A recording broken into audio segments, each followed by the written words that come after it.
Imagine surviving death not once but 3 times, only to return with a warning so harrowing it could change the destiny of the entire world. This is the story of a young boy who, after glimpsing heaven, claims to have encountered Jesus and witnessed a chilling vision of a future shrouded in darkness. The radiant light he saw held a terrifying secret, a message that might be our final wake-up call. Let us step into this remarkable tale of survival, revelation, and a mission to shine hope into the shadows. The boy who died 3 times. Imagine dying 3 separate times and coming back with a message so chilling it might change the fate of humanity. This is the story of an 8-year-old boy who claims he met Jesus and was shown a terrifying glimpse of what the future could hold, a darkness spreading across the world. It was a Sunday in 1997, an ordinary day for the Carter family. Linda and Greg Carter had just left church, feeling uplifted by the peaceful service. Their young son sat in the back seat as they made their way home. The roads were quiet, the morning serene. No one could have foreseen the catastrophic events about to unfold. As they crossed a familiar intersection, an ambulance on a life-saving mission barreled through, its sirens wailing. The driver, focused on the urgency of their call, didn't notice the Carter's car until it was too late. The collision was brutal. The vehicle crumpled under the impact, glass shattering in every direction. Within seconds, the calm morning was replaced by chaos. When first responders arrived, the scene was grim. Greg had been eliminated instantly, and Linda was pinned in the mangled wreckage, gravely injured but alive. Their son, however, showed no signs of life. Paramedics worked tirelessly to revive him, their efforts seeming hopeless. At the hospital, the unimaginable news came. The boy had been declared clinically dead. His heart had stopped, and for Linda, clinging to consciousness, the loss of her son on top of her husband was unbearable. Then, the impossible happened. Against all odds, the boy's heart started beating again. The medical team was astonished, but their relief was short-lived. Within hours, his heart stopped 2 more times. Each time, the doctors fought to bring him back. By the 3rd revival, it was clear this was no ordinary case. His body teetered on the edge of life and death, and the doctors warned Linda of the likely consequences. They feared severe brain damage from oxygen deprivation. Even if he survived, they told her, the boy she knew might never return. Linda refused to give up hope. Despite her injuries, she prayed endlessly, pouring all her grief and faith into her pleas for her son's recovery. Days turned into weeks as he lay in a coma, motionless and sustained by machines. For Linda, the waiting was excruciating. What was happening to her son in these moments? Where had he gone during the times his heart had stopped? She could only hold on to her hope and wait. When he finally woke up, his story shocked everyone. He described vivid memories of a place far beyond this world, a realm bathed in a radiant light that pulsed with life. The air vibrated with an energy he couldn't put into words. It wasn't just peaceful, it felt alive. He spoke of meeting figures in this glowing expanse. Some were people he recognized without ever having met them in life, relatives who had passed away long before he was born. But the most astonishing detail was about 2 children who stood out among the others. He described them with remarkable clarity, their curly hair, radiant smiles, and sparkling eyes. Linda was stunned.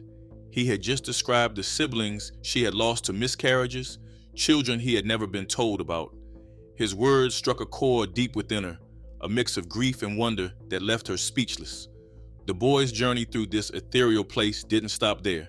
He recounted meeting a figure he instinctively knew was Jesus. The presence radiated a love and warmth beyond anything he had ever felt. Without speaking, Jesus conveyed to him a sense of peace and purpose. He was shown glimpses of his future, moments from a life he hadn't yet lived, and was told that his time on earth was not over. But the visions weren't all comforting. He described seeing a world engulfed in darkness. Cities crumbled, and people cried out in anguish. It was a chilling scene of despair, but amidst the chaos, there was a flicker of hope, a small, fragile light.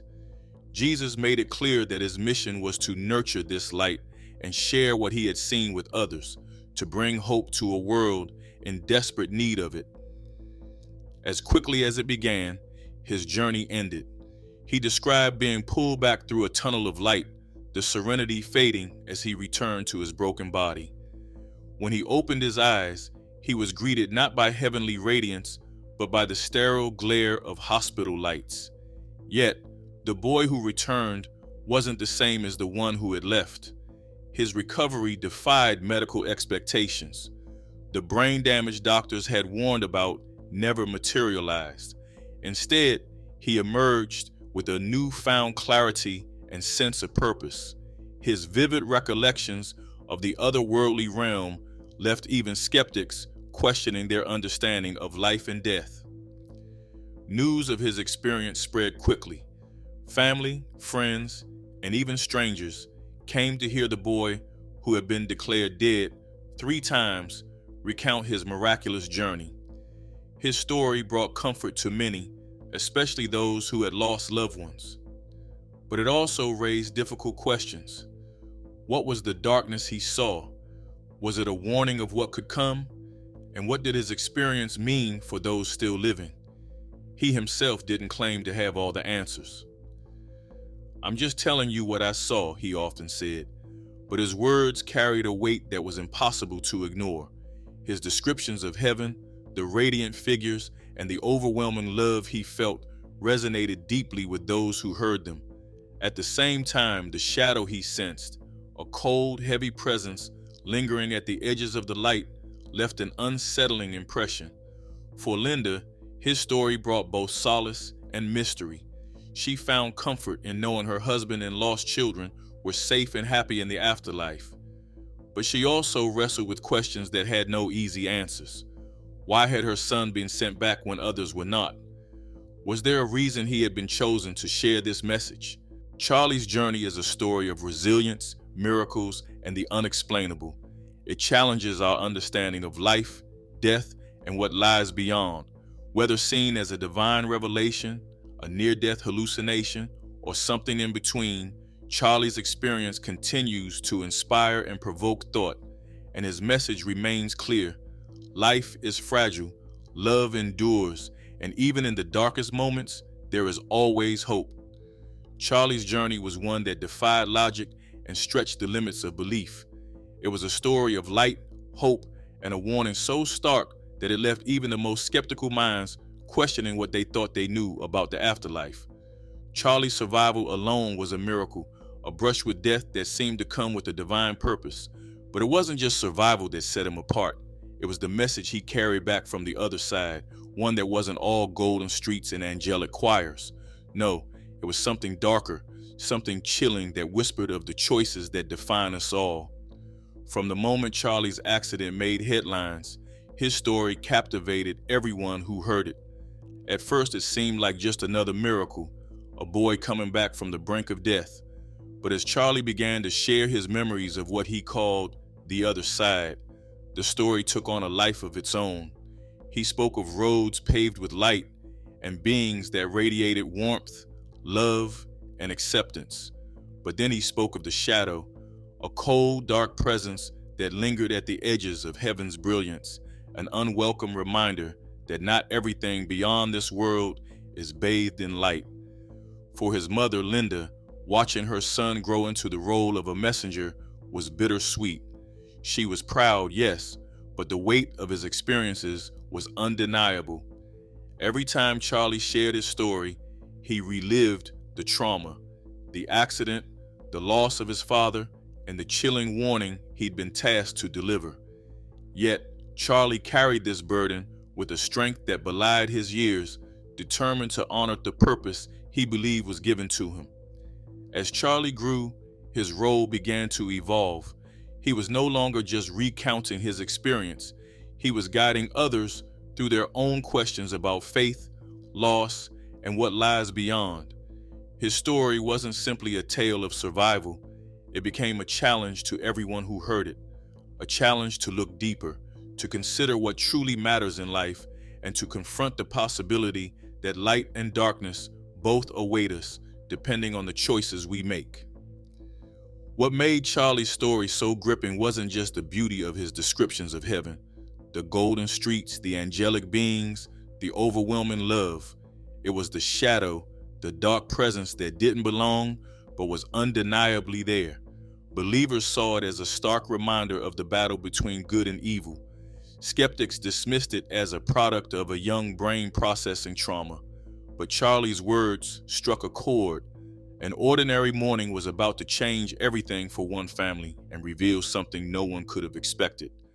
The dark truths hidden in the past. The golden light was gone, replaced by a darkness that was heavy and consuming. He found himself standing in an endless void, unsure of where he was or how he had arrived. The warmth and peace of the ethereal realm had vanished, leaving behind a chill that seeped into his very being. Then, without warning, the void came alive. Images began to materialize around him, flickering like a broken film reel, each more vivid and overwhelming than the last. The first scene unfolded in a barren landscape filled with the sounds of clashing steel and anguished cries. Armies charged at one another, their faces twisted with rage and desperation. He could feel the ground shake beneath their feet, the air thick with the metallic scent of blood. He wanted to look away but couldn't. Each fallen soldier, each shattered life seemed to echo within him, a reminder of the countless lives lost in humanity's pursuit of power and dominance. The scene shifted, and he was plunged into the chaos of a burning city. Flames roared through the streets, consuming everything in their path. Families huddled together, their faces streaked with soot and tears as they watched their homes crumble to ash. He felt their fear and helplessness as if it were his own. The cries of children, the anguished wails of mothers, and the hollow stares of fathers burned into his memory. It was a suffering so profound that it seemed to seep into the very fabric of time. As the visions continued, he was shown more of humanity's darkest moments. He saw the horrors of slavery, where men, women, and children were treated as property, stripped of their dignity and hope. He saw the atrocities of genocide, entire communities erased in acts of unspeakable cruelty. He witnessed famine and poverty, where countless lives were lost, not because of nature, but because of human greed and indifference. Each scene was a brutal reminder of the choices that had led humanity down such devastating paths. But it wasn't just the grand tragedies of history that he saw. He was shown smaller, quieter moments of pain. A child bullied in a schoolyard, an elderly man ignored and forgotten, a young woman crying alone in the darkness. These scenes were just as haunting, their simplicity making them all the more poignant. They were a reminder that the weight of human choices didn't always come from great events, but from the countless small actions that rippled through time, leaving scars on the world and its people. His heart grew heavier with each vision. He could feel the weight of it pressing down on him, a burden that seemed impossible to bear. It was as if he were being shown not just humanity's mistakes, but his very soul, raw and unfiltered. The pain, the anger, the fear, it was overwhelming, yet he couldn't turn away. He knew these were truths he needed to see, no matter how much they hurt. Then, amidst the darkness, a familiar light appeared. It was dim at first, a faint glimmer against the overwhelming shadow, but it grew steadily brighter. Jesus stood before him again, his presence both a comfort and a challenge. His eyes, filled with a sorrow that seemed infinite, met his, and he felt an overwhelming urge to weep. "This is what has been," the voice resonated deep and somber. "These are the choices humanity has made, the paths it has walked. Each act, no matter how small, ripples through time, shaping the world and its people." He wanted to speak, to ask why he was being shown these things, but the words wouldn't come. He felt paralyzed, trapped by the enormity of what he had witnessed. It was as if he were being asked to carry the weight of all humanity's sins, to bear them on his small, fragile shoulders. Jesus' gaze softened, though the sadness never left his eyes. You see the weight of their choices, the pain they have caused, but do you see the hope that remains? The boy blinked, confused. Hope? Amidst all this darkness? He searched the visions still swirling around him, desperate for a glimpse of light. At first he saw nothing but despair, but then, slowly, he began to notice the moments of kindness that had been hidden within the chaos. A soldier helping a wounded enemy to safety, a mother sacrificing her own meal so her child could eat, strangers coming together to rebuild a community after a disaster. They were small acts, fleeting and fragile, but they were there like tiny sparks in the darkness. Hope exists, Jesus said, his voice firm but gentle, but it is not enough to merely hope. Humanity must learn from its past, from its mistakes. Tell me, child, do you think they have? He hesitated. How could he answer such a question? The weight of what he had seen pressed down on him, making it hard to breathe. Humanity's history was a tapestry of contradictions, woven with threads of both cruelty and compassion. Could he truly say that people had learned, that they had changed? I don't know, he thought, though the words didn't leave his lips. His silence was answer enough. Jesus' expression didn't change, but there was a flicker of something in his eyes. Disappointment, perhaps, or understanding. The path forward is not certain, he said, his tone heavy with meaning. But there is still time to choose differently, time to heal, time to love. The words hung in the air, a challenge and a promise. Charlie felt a spark of something deep within him, a determination he hadn't known he possessed. He didn't understand why he had been chosen to see these things, but he knew one thing. He couldn't let the weight of humanity's past crush him. He had to believe in the possibility of redemption, even if it seemed impossibly far away. As the visions began to fade, Charlie felt a sense of clarity he hadn't had before. The darkness was still there, a shadow that would always linger, but so was the light. And in that light, he saw the potential for something better, a world where the mistakes of the past didn't have to define the future. The darkness returned, and Charlie's heart sank. He thought the worst had passed, but the void around him told a different story. This time, the images were sharper, closer, as if they were unfolding right before his eyes. The light that had once guided him now revealed a world he recognized, his own. Yet, what he saw wasn't the simple, peaceful life of Willow Creek. It was a stark and jarring vision of modern times, stripped of its facade to reveal an undercurrent of violence, greed, and ignorance. The first scene appeared like a vivid painting brought to life. Charlie stood in a bustling city, its towering skyscrapers reaching toward the heavens, yet casting long shadows over the streets below. He watched as people hurried past one another, their faces buried in glowing screens, oblivious to the world around them. A woman stumbled, dropping her belongings, but no one stopped to help. Cars honked impatiently, their drivers' tempers flaring. The air felt heavy, not from pollution, but from an overwhelming sense of disconnect and indifference. The scene shifted, and Charlie was now in a war-torn region. Smoke billowed into the sky, blotting out the sun. Buildings lay in ruins, and the cries of the wounded filled the air. Soldiers marched through the rubble, their faces hardened by conflict. He saw children hiding in the shadows, their eyes wide with fear, clutching each other for comfort. The devastation was unrelenting, a reminder of the senseless violence that plagued so many parts of the world. Charlie's chest tightened as he felt the weight of their despair. As the visions continued, Charlie was shown the greed that consumed humanity. He stood in the middle of a sprawling corporate boardroom where men and women in expensive suits argued over profits. Their voices were loud, filled with self-interest, as they made decisions that would affect countless lives. He saw how resources were hoarded, how the rich grew richer, while the poor were left to suffer. The gap between those who had everything and those who had nothing was glaring, a chasm that seemed impossible to bridge. The next vision was quieter, but no less disturbing.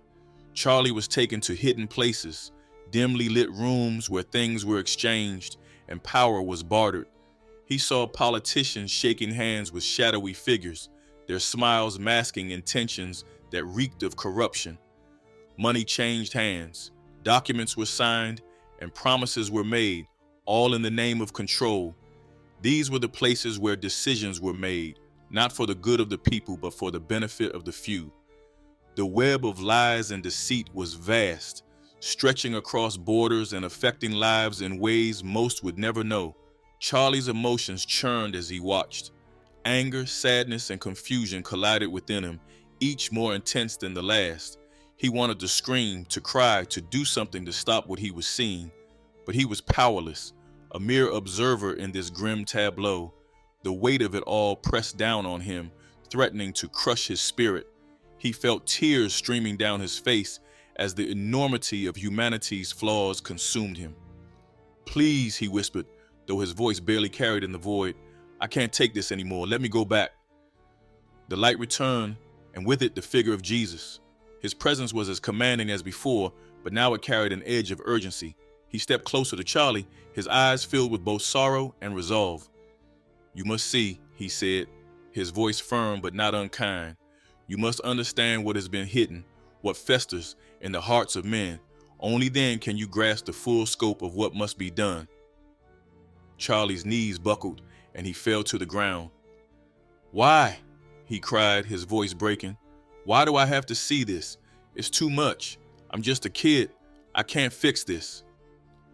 Jesus knelt before him, his gaze steady and unyielding. "You are not here to fix it, Charlie. You are here to witness, to carry this truth back with you, to share it. What you do with this knowledge is your choice, but you cannot turn away from it." The boy's sobs quieted, though his tears continued to fall. He felt the weight of Jesus' words settle over him, a burden he wasn't sure he could bear. But deep within, a flicker of determination began to grow. If he had been chosen to see these things, there had to be a reason. He couldn't let the darkness consume him. He had to find a way to carry the light back with him. The visions shifted again, this time to show acts of resistance and hope amidst the chaos.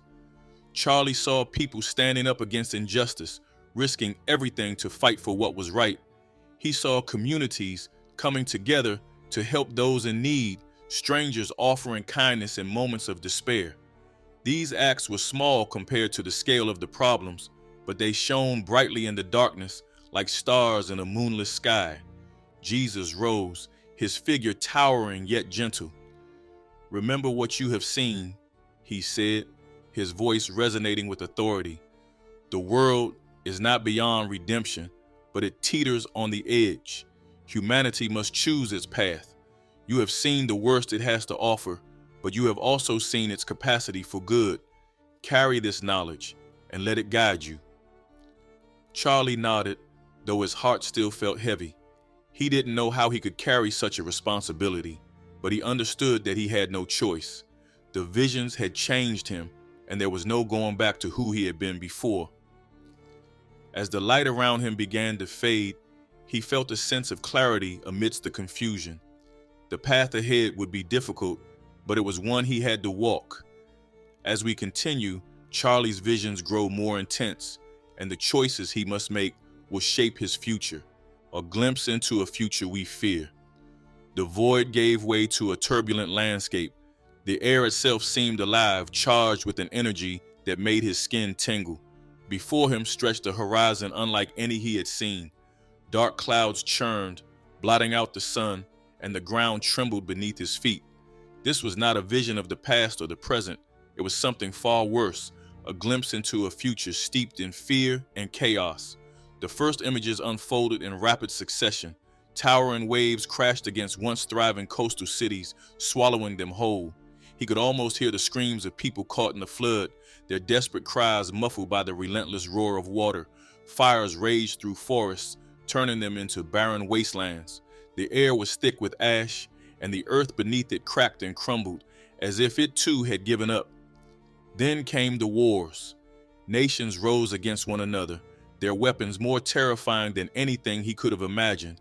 Explosions lit up the sky, their fiery glow casting long shadows over the devastated land. Soldiers marched through desolate streets, their faces hardened and their hearts seemingly untouched by the destruction they left behind. Civilians cowered in fear, torn between fighting for survival and succumbing to despair. The scenes grew more personal, cutting deeper than the vast images of global destruction. Families were torn apart, their love replaced by suspicion and anger. Parents turned against children, siblings against one another, each driven by fear or greed. Communities that once stood together now crumbled under the weight of mistrust. People hoarded what little they had, their desperation blinding them to the needs of those around them. The vision shifted again, showing the consequences of humanity's choices. The earth itself seemed to rebel against its inhabitants. Crops withered in the fields, rivers ran dry, and once bustling cities became ghost towns. He saw people wandering aimlessly, their faces gaunt and their eyes hollow. Hunger and thirst drove them to acts of cruelty, each trying to take from the other in a bid to survive. The world had become a place of desolation, where hope was as scarce as the resources people fought over. His chest tightened as he watched. The weight of the images pressed down on him, making it hard to breathe. He wanted to scream, to look away, but the vision held him captive. Deep down, he knew he was being shown these things for a reason, though the purpose felt as distant as the horizon he stared at. As the chaos unfolded, a familiar presence appeared beside him. Jesus stood silently, his face a mixture of sorrow and resolve. The boy turned to him, desperation in his eyes. "Why?" he managed to whisper. "Why does it have to be like this?" Jesus didn't respond immediately. Instead, he gestured toward the scenes before them. "This is not what must be," he said, his voice steady and filled with gravity. "This is what will be if humanity continues down its current path. The choices they make today shape the world of tomorrow." The words hit hard. He turned back to the vision, his eyes searching for even the faintest glimmer of hope. Amid the darkness, he saw flashes, brief moments where people chose love over fear, compassion over greed. A woman shared her last piece of bread with a starving stranger. A group of neighbors rebuilt a home destroyed by fire. These acts were small, almost insignificant against the vastness of the destruction, but they were there. "They can choose differently," Jesus said, as if reading his thoughts, "but it will not be easy. Fear and greed are powerful forces, but so are love and faith. Humanity has the capacity for both. The question is which they will embrace." The vision began to shift, growing darker and more chaotic. Leaders stood before their people, their voices filled with promises of safety and prosperity, yet their actions betrayed them. Corruption spread like a disease, infecting every corner of society. Truth was twisted, turned into a weapon to divide rather than unite. His heart ached as he realized how deeply fear had rooted itself in the hearts of men. Jesus stepped closer, his presence grounding the boy amidst the chaos. "This is the warning," he said, his tone heavy with meaning. "What you see is not inevitable, but it is possible. Humanity's future is not yet written. It is a story they must write together, with every choice they make." He nodded, though the weight of what he had seen threatened to crush him. The images began to fade, leaving behind a silence that felt both oppressive and freeing. He turned to Jesus, his voice trembling. "What can I do? I'm just one person. How can I change any of this?" Jesus placed a hand on his shoulder, his gaze steady and filled with compassion. "You cannot change the world alone, but you can be a light in the darkness. You can choose love even when it is hard. You can remind others of the power they hold within themselves. Change begins not with nations, but with individuals." The words settled over him like a balm, soothing the raw edges of his fear. He didn't fully understand how he could carry such a burden, but he knew he had to try. The future he had seen was terrifying, but it wasn't set in stone. There was still time to choose differently, to create a world where love and compassion triumphed over fear and greed. As the light around him began to fade, he felt a strange sense of clarity. The path ahead would be difficult, filled with challenges he couldn't yet imagine. But he also felt a spark of hope, a belief that even the smallest actions could ripple outward, creating waves of change. And in that hope, he found the strength to face whatever lay ahead. The light dimmed, and the weight of the visions he had witnessed seemed to settle deeper into his bones. He stood in a space that felt both infinite and confined, the silence pressing down on him like a heavy blanket. Jesus stood before him, his expression solemn. There was no comfort in his gaze this time, only an unyielding truth that could be felt in every fiber of his being. "You have seen what has been, what is, and what could be," Jesus began, his voice carrying the gravity of 1,000 storms. "But there is more you must understand." His heart sank. He wasn't sure he could take anymore. Every vision had chipped away at the innocence he once carried, replacing it with a crushing awareness of humanity's flaws. Yet he knew he had no choice but to listen. Jesus' presence demanded it. "Most will not listen," Jesus said, his words cutting through the silence like a blade. "They will see the signs, hear the warnings, and still turn away. They will choose ignorance, comfort, and greed over the truth. And because of this, the consequences will be severe." As he spoke, the space around him transformed. He found himself standing in a barren wasteland, the air thick with smoke and ash. The ground beneath his feet was cracked and lifeless, stretching endlessly in every direction. In the distance, he could see figures moving aimlessly, their forms gaunt and shadowed. They were neither alive nor dead, caught in a torment that defied comprehension. "This is what awaits those who continue to choose darkness," Jesus said, his tone unyielding, "not as punishment from above, but as the natural result of their choices. The world will break under the weight of their greed and apathy, and they will break with it."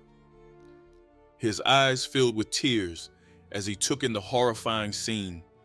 He could feel the despair emanating from the wandering figures, their suffering a palpable force in the air.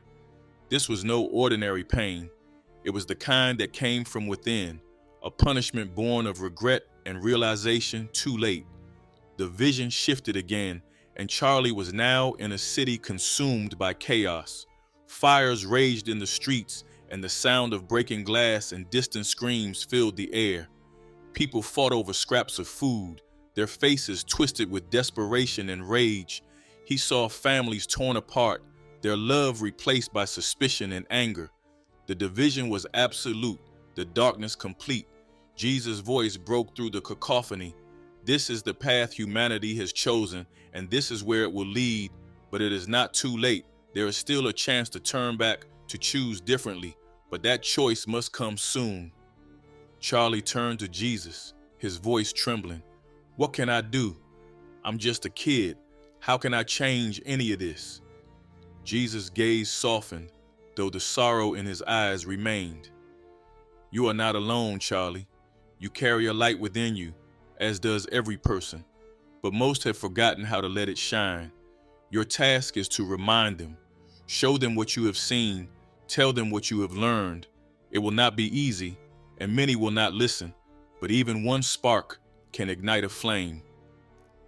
The space around them shifted once more, and Charlie found himself standing on the edge of a cliff overlooking a vast, dark ocean. The water churned violently, its waves crashing against jagged rocks below.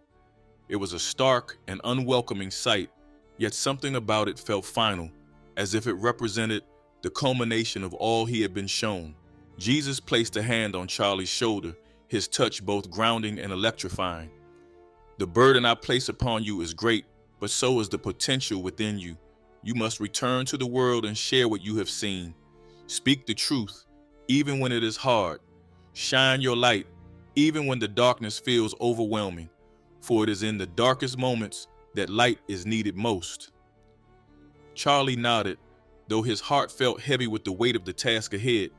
He didn't know how he would do it, but he understood that he had no choice. The images he had seen, the truths he had learned, were too powerful to keep to himself. If there was even a chance to change the course of humanity, he had to try. Will they listen? He asked, his voice barely more than a whisper. Jesus' expression was unreadable as he answered. Some will, many will not, but that is not for you to decide. Your task is to plant the seeds. Whether they grow is up to them.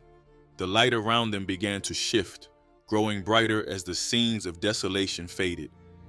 Charlie felt a warmth returning, a faint reminder of the peace he had felt at the beginning of this path. Yet, he knew that peace would not last. The world he was returning to was far from perfect, and the path ahead would be fraught with challenges. As the brightness enveloped him, Jesus' voice echoed in his mind. Go now, Charlie. Carry the truth with you, and remember, even in the face of darkness, there is always hope. With those final words, the light consumed him, and Charlie felt himself falling, not in fear, but in surrender. He didn't know where he would land, but he knew his purpose now. The horrifying message he carried wasn't just a burden, it was a call to action, a chance to change the world before it was too late. Charlie sees a frightening future ahead, carrying the weight of the truth as he moves forward on his path. A miracle boy faces reality. The light began to shift again, but this time it wasn't leading to another vision or revelation. Instead, it started to pull away, unraveling like threads from a tapestry. He felt the warmth receding, replaced by a growing emptiness that made his chest ache. Panic set in as he realized what was happening. He was being sent back. No, he cried, his voice trembling with desperation. Please don't send me back. I want to stay here. It's peaceful here. I'm safe here. Jesus stood before him, his expression both compassionate and resolute. Your time here is not yet, he said, his voice firm but kind. There is much for you to do in the world you came from. Your path there is not finished. He shook his head, tears streaming down his face. I can't. It's too hard. The things I saw, I can't face them. Please, let me stay. Jesus knelt down, his gaze steady and filled with understanding. I know you are afraid, but the strength you need is already within you. You have seen the darkness, yes, but you have also seen the light. Remember that. Carry it with you. It will guide you. Before he could protest further, the light around him grew blinding, and he felt himself falling. It wasn't the peaceful drift he had experienced earlier, but a forceful, almost jarring descent. The warmth and serenity of the realm he had been in were gone, replaced by a cold, heavy sensation that enveloped him entirely. The next thing he knew, his eyes fluttered open, and the sterile, white ceiling of the hospital came into view. The beeping of monitors and the hushed voices of nurses filled his ears, grounding him in the reality he had left behind. His body felt foreign, heavy and sluggish, as if he were trying to move through water. Pain flickered in the edges of his awareness, but it was dull compared to the weight in his chest. Charlie, a voice gasped, breaking through the haze. He turned his head slowly to see his mother, Linda, sitting at his bedside. Her face was pale, her eyes swollen from crying, but the moment she saw his open eyes, her expression shifted to one of pure disbelief and joy. Oh my God, you're awake. She called for the doctors, her voice trembling with emotion. Within moments, the room was filled with people, nurses, doctors, and his father, Greg, who stumbled into the room as if he couldn't believe what he was seeing. He's awake, Greg whispered, his voice breaking. He's really awake. The medical staff quickly surrounded him, checking his vitals and murmuring in amazement. They spoke of miracles and unexplainable recoveries, their scientific reasoning failing to account for what had happened. All he could do was lie there, his mind racing as he tried to reconcile the serene realm he had just left with the chaos of the hospital room. Linda clung to his hand, tears streaming down her face as she whispered prayers of gratitude. Greg stood nearby, his hand on his son's shoulder. his eyes glistening with unshed tears. For a moment, the weight of their relief and joy made his chest tighten. He had been given back to them, and they didn't even know how close he had come to staying away forever. As the hours passed and the initial shock subsided, he found himself retreating inward. He listened as his parents and the doctors spoke in hushed tones, but their words barely registered. His mind was consumed by the visions he had seen and the task he had been given. How could he explain any of it? Would they even believe him if he tried? When Linda finally asked, her voice soft and tentative, "What happened, sweetheart? Do you remember anything?" He hesitated. The weight of the truth felt too heavy to share, especially in that moment. He shook his head slowly, avoiding her gaze.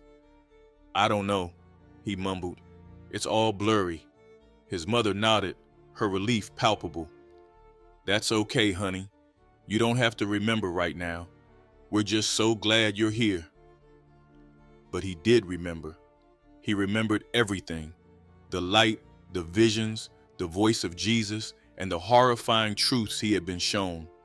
The burden of that knowledge weighed heavily on him, making him feel older and more fragile than he ever had before. He wanted to tell someone, to unburden himself, but fear held him back. What if they thought he was crazy? What if they dismissed it as a dream or a hallucination? Over the next few days, as his body grew stronger and the color returned to his cheeks, he remained quiet about his experience. His parents chalked up his silence to the trauma of the accident, but he knew better. He wasn't ready to share what he had seen. Not yet. The world felt too loud, too overwhelming, and he needed time to process it all. Late at night, when the hospital was quiet and the lights were dim, he would close his eyes and try to recapture the feeling of the peaceful realm. He would replay Jesus' words in his mind, trying to find strength in them. "You are not alone," he had said. "Carry the light within you." But even those words couldn't erase the fear that lingered in his heart. He knew he had a purpose now, a task that seemed impossibly large for a 10-year-old boy. And yet, he also knew that he couldn't ignore it. The light within him might have been small, but it was there, waiting to grow. All he had to do was find the courage to let it shine. The hospital room was quiet except for the faint hum of machines. He sat up in his bed, his small frame propped against a mountain of pillows. For days, he had wrestled with the weight of his experience, the visions of light and darkness, and the mission placed on his shoulders. He had tried to keep it to himself, to hold on to the peace of silence, but the burden was growing too heavy to bear alone. "Mom, Dad," he said softly one evening, his voice trembling. Linda and Greg, seated nearby, immediately turned their attention to him, their faces filled with concern and love. "There's something I need to tell you." They exchanged a glance, their expressions a mixture of curiosity and worry. "What is it, sweetheart?" Linda asked, leaning closer. He hesitated, his hands gripping the blanket tightly. He took a deep breath, summoning all the courage he could muster. "When I was gone, I saw things. I was in a place filled with light, and I met Jesus. He showed me things about the world, things about what's happening and what could happen if we don't change." The room fell silent. Linda's eyes widened, her hand instinctively reaching for Greg's. Greg's brow furrowed, his mouth opening as if to say something, but closing again. The weight of the words hung in the air, thick and undeniable. "Are you sure it wasn't a dream?" Greg finally asked, his voice gentle but skeptical. "You went through so much, buddy. It's normal for your mind to create things when—" "It wasn't a dream," he interrupted, his voice firm despite the tremble. "It was real. I saw things, terrible things, but also hope. He told me I had to share it, that people needed to know."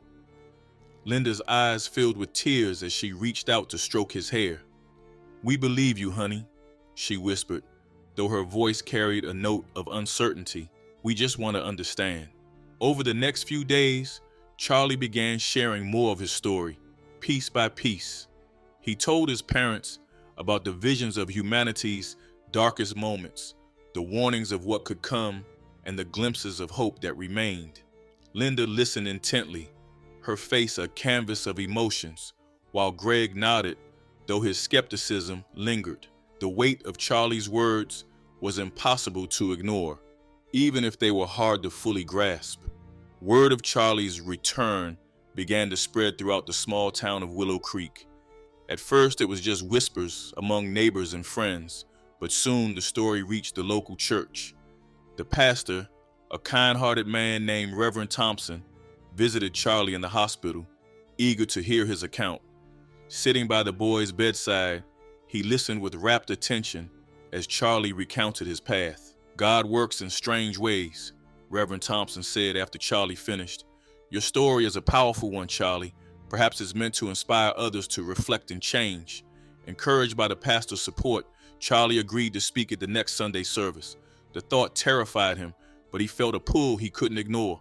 When the day arrived, the church was filled with familiar faces, neighbors, friends, and even some strangers who had heard about the miracle boy. Charlie stood at the front, his knees shaking as he began to speak. He told them about the light, the visions of destruction, and the hope that remained if humanity chose love and compassion over fear and greed. His voice wavered at first, but as he spoke, a calm strength took over. The congregation sat in stunned silence, their eyes fixed on the small boy delivering such a profound message. When he finished, the reactions were mixed. Some people approached him with tears in their eyes, thanking him for sharing his experience and promising to reflect on their own lives. Others whispered among themselves, their skepticism clear. "Poor kid," one man said under his breath. "He's been through so much. Of course he's imagining things." The mixed reactions didn't stop there. As word of Charlie's story spread beyond Willow Creek, media outlets began to take notice. Reporters showed up at the hospital, their cameras and microphones creating a commotion that made Charlie feel small and overwhelmed.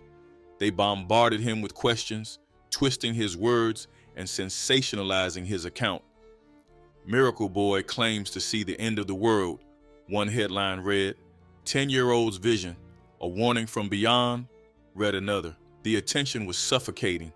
Charlie felt like his story, his truth, was being turned into a spectacle. Strangers flooded the hospital with letters and gifts, some praising him as a prophet, while others accused him of being a fraud. The weight of it all pressed down on him, making him question whether he should have spoken out at all. Linda and Greg did their best to shield him from the chaos, but even they couldn't stop the tide of attention. "You don't have to do this, Charlie," Greg said one evening as they watched a news segment about him. "If it's too much, we can tell them to leave you alone." But Charlie shook his head. "I have to," he said quietly, "even if they don't believe me, even if it's hard. He told me I had to share it. I can't stop now." Despite the pressure and the doubts, Charlie continued to speak. He shared his story with anyone who would listen, neighbors, reporters, even skeptics. Each time he hoped that his words would plant a seed, that they would inspire someone to choose kindness and compassion. And though the reactions remained mixed, he held on to the belief that his message was reaching those who needed to hear it. Late at night, when the world was quiet and the weight of his task felt unbearable, Charlie would close his eyes and remember the light. He would replay Jesus' words in his mind, finding strength in them. "Carry the light within you," he had said, and Charlie knew he would, no matter how heavy the burden became. Now, Charlie faces the results of sharing his story and the chaos that follows while his message begins to spread. The ripple effect of one boy's message. The world was not ready for Charlie's message. As his story spread, it created ripples that turned into waves, dividing communities, families, and even nations. Some listened with open hearts, their lives changed by the boy's account of light and darkness, hope and despair. They saw his story as a wake-up call, a chance to reflect on their own actions and choose a better path. Churches filled with people seeking guidance, neighbors reached out to one another in kindness, and movements for compassion and justice sprang up in unexpected places. But for every person inspired by Charlie's words, there was another who dismissed them outright. It's a child's imagination, skeptics argued, their voices loud and scornful. A tragic accident and a vivid dream, nothing more. On television and social media, debates raged. Experts dissected his story. Psychologists theorized about trauma-induced visions, and commentators mocked the prophet child for his naivety.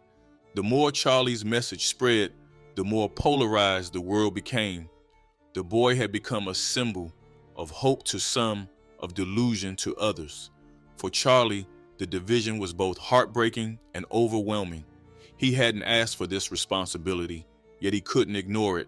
The things he had seen, the truths he carried, were too urgent to stay silent about. But the weight of it all was immense. The media's relentless scrutiny, the judgment from strangers, and even the doubts whispered by people he once trusted made him feel like a tiny ship lost in a stormy sea. Still, he found strength in the message he had been given. Charlie's faith, once simple and childlike, had deepened into something unshakable. He spent hours reflecting on the visions, praying for guidance, and finding solace in the quiet moments when he could still feel the faint warmth of the light he had known. Those moments reminded him why he couldn't give up, even when the world seemed intent on tearing him down. As months turned into years, Charlie's life changed in ways he never imagined. He was no longer just a boy from Willow Creek. He was a figure people looked to for inspiration or derision. Invitations poured in from around the world to speak at conferences, to share his story with leaders and communities, to appear on global platforms. Each time he stepped onto a stage or faced a camera, his heart pounded with nerves, but he pushed through, driven by the knowledge that his words could make a difference.